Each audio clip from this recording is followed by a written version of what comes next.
আজকে আমরা এখন যেখানে রয়েছি সেটা হচ্ছে ভীমপুরে একটা বিজ্ঞান মেলা হয়, ভীমপুর বিজ্ঞান মেলা। এবং এই বিজ্ঞান মেলাতে আমরা 1994 সাল থেকে এখানে আসি।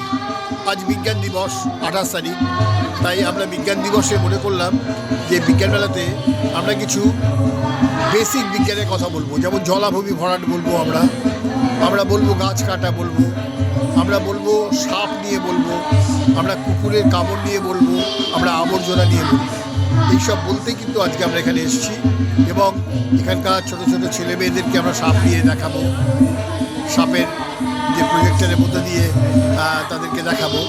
এছাড়া আমরা জলাভূমি ভরাট হলে কী অবস্থা হয় সেই ব্যাপারটা বোঝাবো। এবং ভীমপুর অঞ্চলে প্রচুর গাছ ছিল, কোনো একটা সময় সবুজ ছিল, সেই সবুজ কীভাবে ধ্বংস হয়ে যাচ্ছে সেটা বলবো। এবং মাঠের মধ্যে জমি ধান কেটে দিয়ে সেখানে আবর্জনা স্তূপ করা হয়েছে মান্ডির মধ্যে, সেটা বলবো।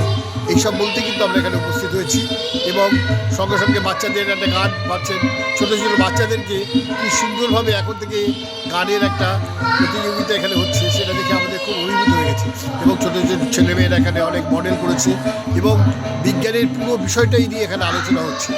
যেখানে মন্দির মসজিদ দিয়ে সারা পৃথিবী, সারা ভারতবর্ষ, পৃথিবী বলবো না, সারা ভারতবর্ষ অত্যন্ত ব্যস্ত, সেখানে এই যে একটা গ্রামের মধ্যে এত সুন্দর বিজ্ঞান মেলা হচ্ছে এবং সেটা করছে এখানে রাধারানী বলে একটি স্কুল বলতে পরেও স্কুলটা হয়েছে, আগে দিলীপ মণ্ডলের একটা বিজ্ঞান ক্লাব ছিল, সেই বিজ্ঞান ক্লাবই এটা করতো।